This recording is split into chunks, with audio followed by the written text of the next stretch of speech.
मेरे इस चैनल पर आने वाले सभी दर्शक और श्रोताओं को मेरा सादर सप्रेम नमस्कार।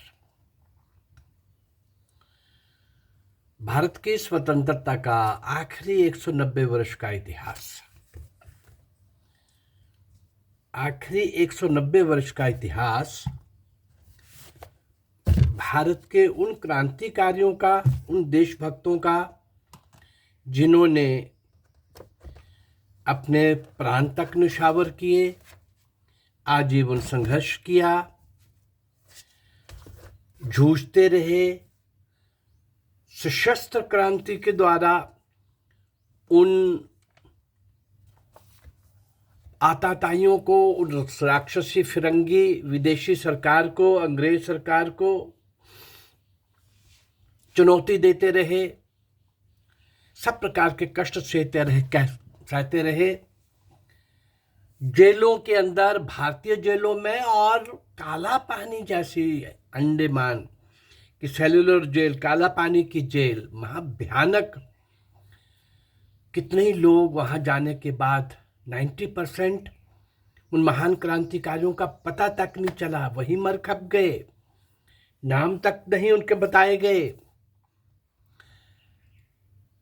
और उतना ही नहीं, कितने ही लोग फांसी के तख्तों पर झूल गए।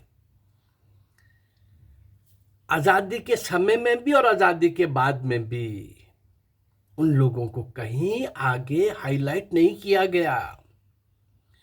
उस समय भी यही बताया गया कि कांग्रेस आजादी का आंदोलन कर रही है। अरे आंदोलन, सत्याग्रह तो ठीक था, लेकिन अंग्रेज उन भारत मां के सपूतों की सशस्त्र क्रांति की चुनौतियों से डरकर, भागकर, आतंकित होकर, अपनी मौत को सामने देखकर फिर वो यहां से गए।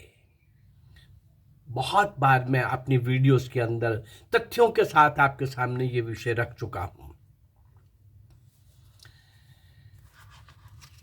इस 190 वर्ष के इतिहास में जिन महान क्रांतिकारियों ने अपना सर्वस्व न्यौछावर किया, भारत मां की स्वतंत्रता के लिए आहूत हो गए, वो सारे नीम के पत्थर, वो सब नीम के पत्थर, महान सपूत, जिनको इतिहास में कहीं पढ़ाया नहीं गया, मैं उन सब लोगों को आपके सामने लाने का प्रयास कर रहा हूं। ये एक सच्ची श्रद्धांजलि होगी उनको, और ये न्याय संगत होगा, तर्क संगत होगा। आत्मा के अंदर से आवाज होगी इस जनरेशन की, आज की पीढ़ी की। आजादी के बाद उन कर्णधारों ने भले ही इनको छुपा दिया, भुला दिया, परंतु मैं कुछ वर्षों से छटपटाहट में था कि ये मैं पाप और नहीं होने दूंगा। मैं उन हजारों महान क्रांतिकारियों को, नायक नायिकाओं को आपके सामने लाने का प्रयास करूंगा। उसी प्रयास में इस 190 वर्ष के इतिहास को लगभग 350 के आसपास में वीडियोस आप तक पहुंचा चुका हूं। ऐसे ही महान नायक और नायिकाओं को, क्रांतिकारियों को, हर आयु वर्ग के लोगों को, बच्चे, युवक, युवतियां, किशोर, किशोरियां, नायक, महिला, पुरुष, नायिकाएं, सबको आपके सामने, मैं सब आयु वर्ग के लोगों को आपके सामने ला चुका हूं। अभी कुछ दिनों से मैं कुछ पंजाबी सुर में भारत में पंजाब, महाराष्ट्र, बंगाल, उत्तर प्रदेश मुख्यतः, लेकिन देश के हर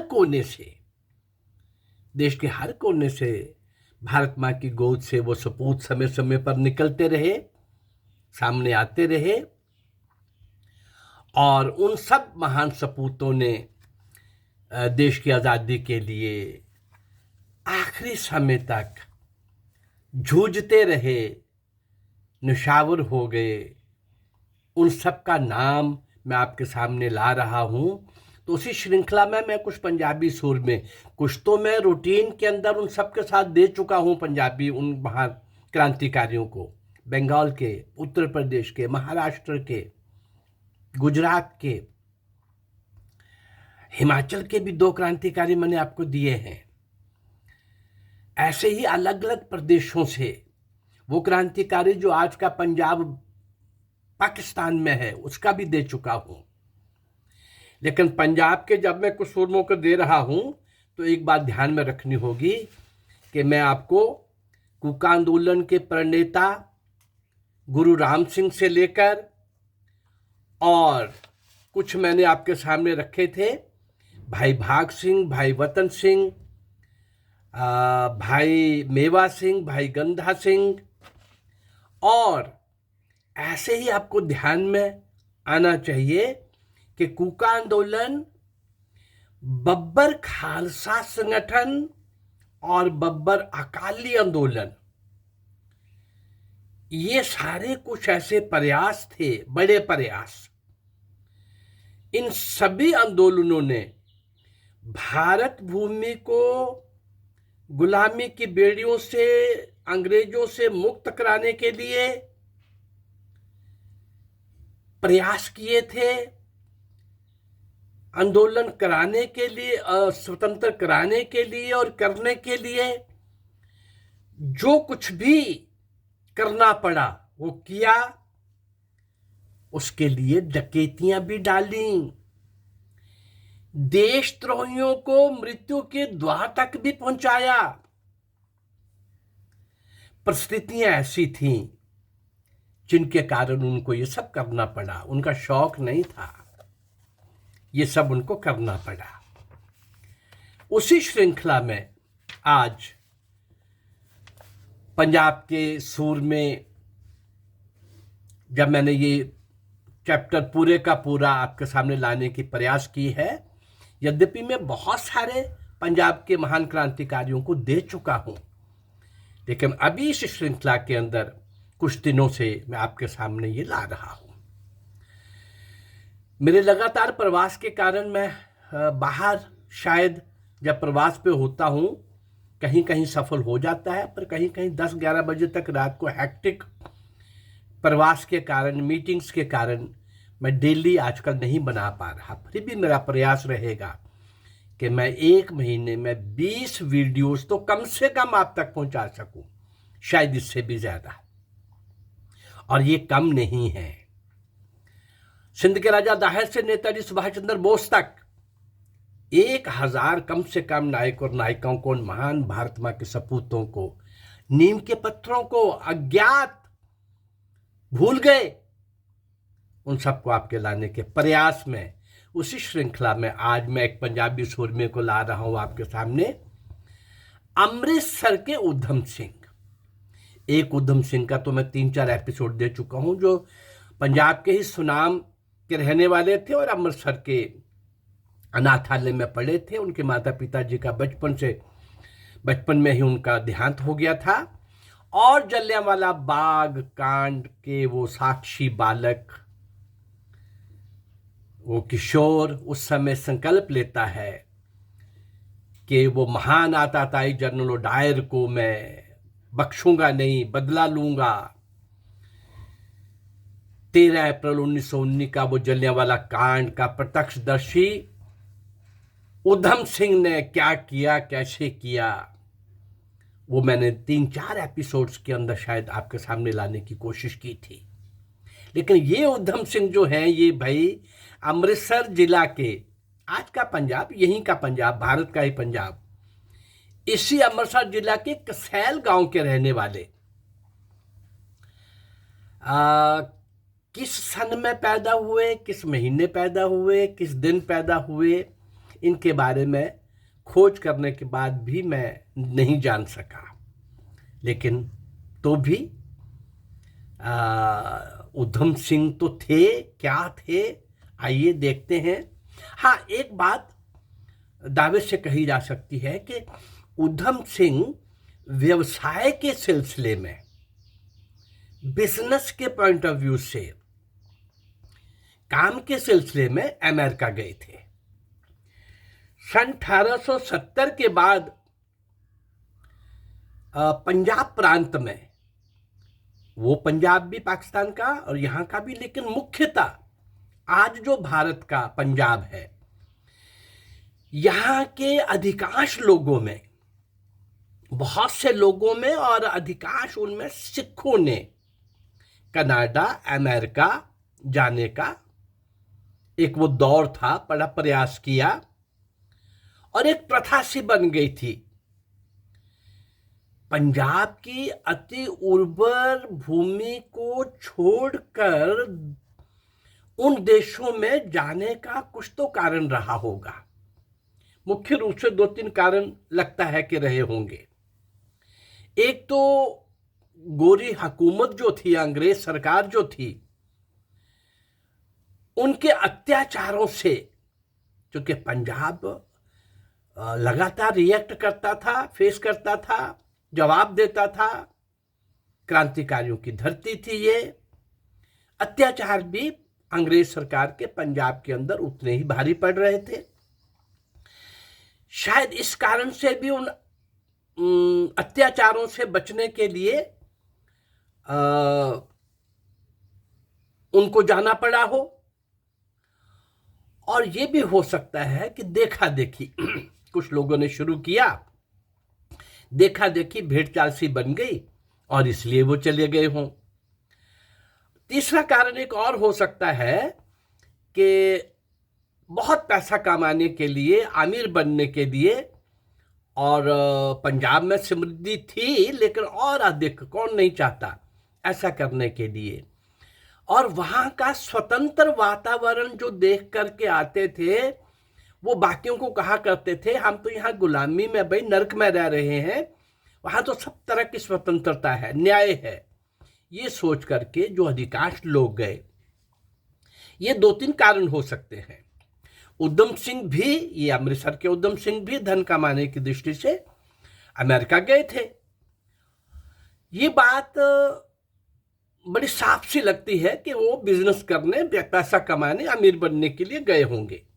लेकिन जब गदर पार्टी, जिसका मैं कई बार वर्णन कर चुका हूं, जब गदर पार्टी के मुख्य पत्र, समाचार, अखबार ने स्वतंत्रता पाने, भारत को अंग्रेजों से मुक्त कराने की घोषणा की, अमेरिका के गदर पार्टी के मुख्य समाचार पत्र गदर ने, तो ये उधम सिंह भी उस घोषणा में, उस प्रयास में शामिल हो गए।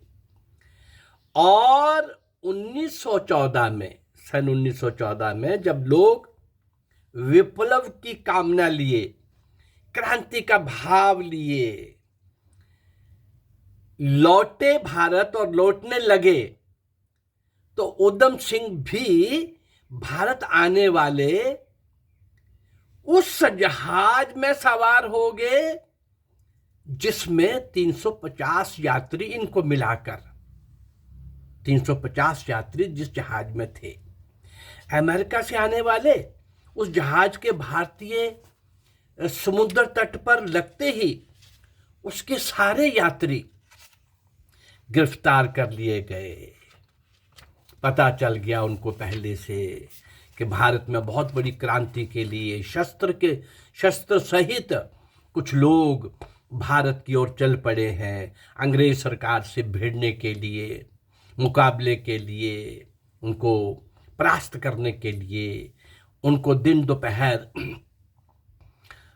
सूरज चांद दिखाने के लिए। ऐसा सब जो था उसमें उधम सिंह भी थे। लेकिन उस तट पर इस जहाज में बैठे जब 350 के सब लोग अरेस्ट कर लिए गए तो उनको पंजाब की ही विभिन्न जेलों के अंदर, अलग अलग जेलों में मरने के लिए, उनको तपने के लिए, उनको बहुत गहरी यात्राओं के लिए अलग अलग जेलों में उनको बंद कर दिया गया। सन 1915 फरवरी के इस महाविप्लव, आपको याद होगा 1915 को रास बिहारी बोस का पूरे देश के अंदर, कई एपिसोड दे चुका हूं उसके बारे में, एक बहुत बड़ा प्रयास था। 1857 की उस महान क्रांति के बाद 1915 का ये महान प्रयास भी किसी तरीके से असफल हो गया था।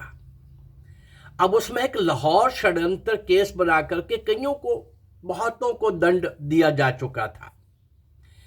और इस 350 के जहाज में बैठे 350 लोगों के ऊपर भी वही केस चलाया गया। कुछ को फांसी, और उधम सिंह को उस षड्यंत्र में एक पात्र, एक हीरो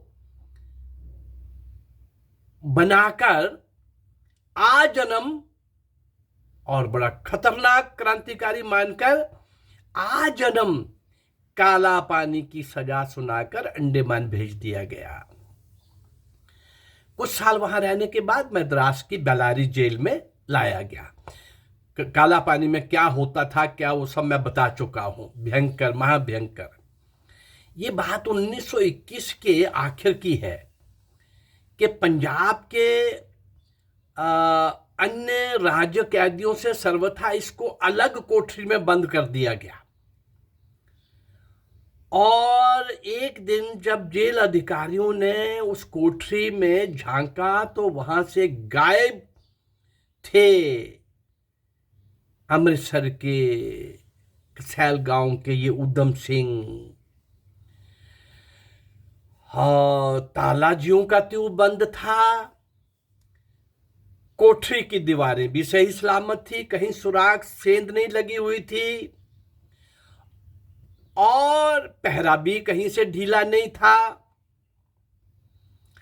लेकिन सब आश्चर्य में थे कि उधम सिंह कोठरी से कैसे, किधर और कब निकले।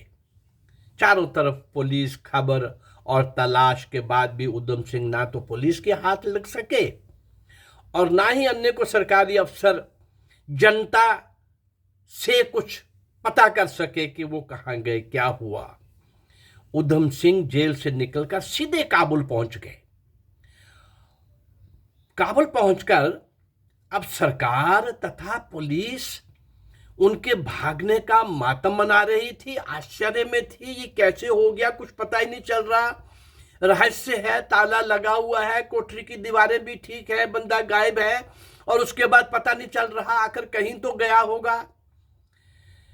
विप्लवी क्रांतिकारी उधम सिंह काबुल तो निर्विघ्न पहुंच गए, लेकिन वहां भी चैन से ना बैठ सके और कुछ समय तक काबुल रहने के बाद भारत लौट आए।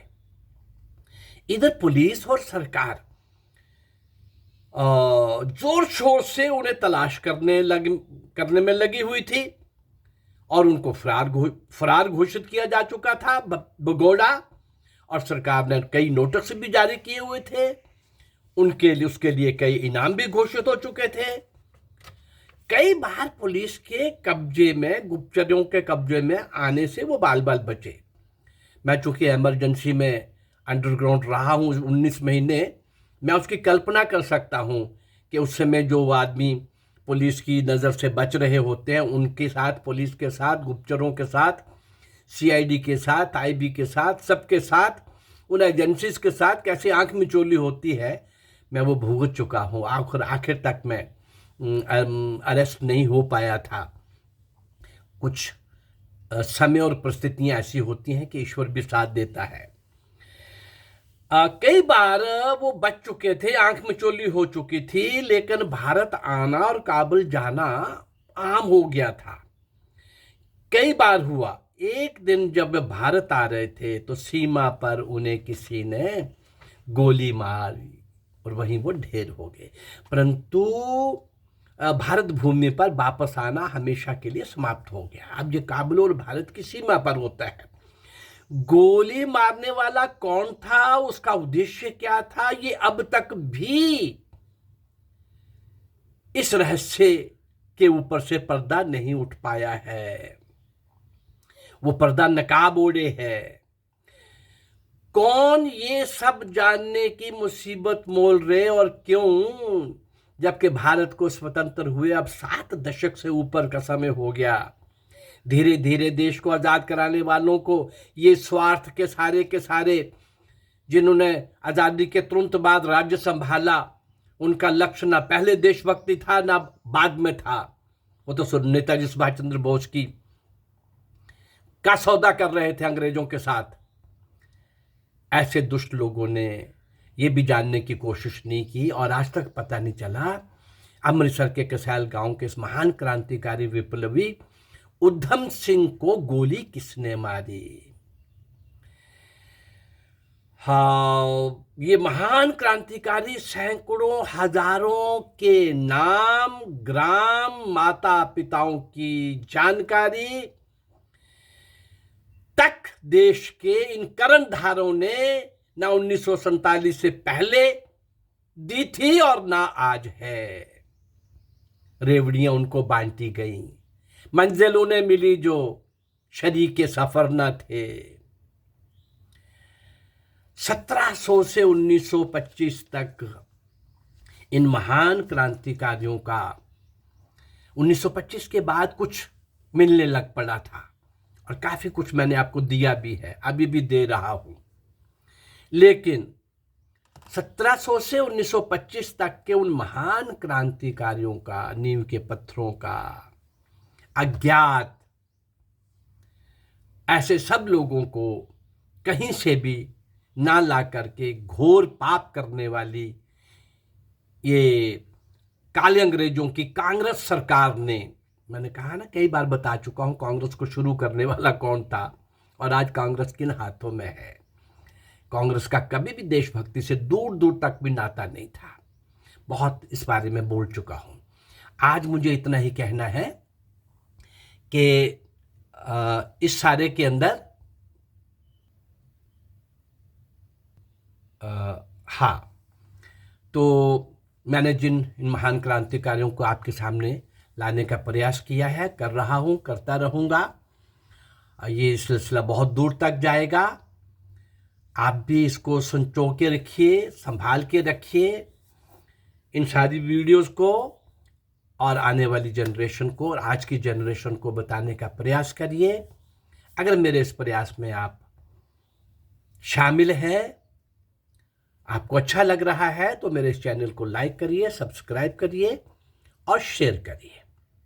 नमस्कार, जय भारत, जय हिंद।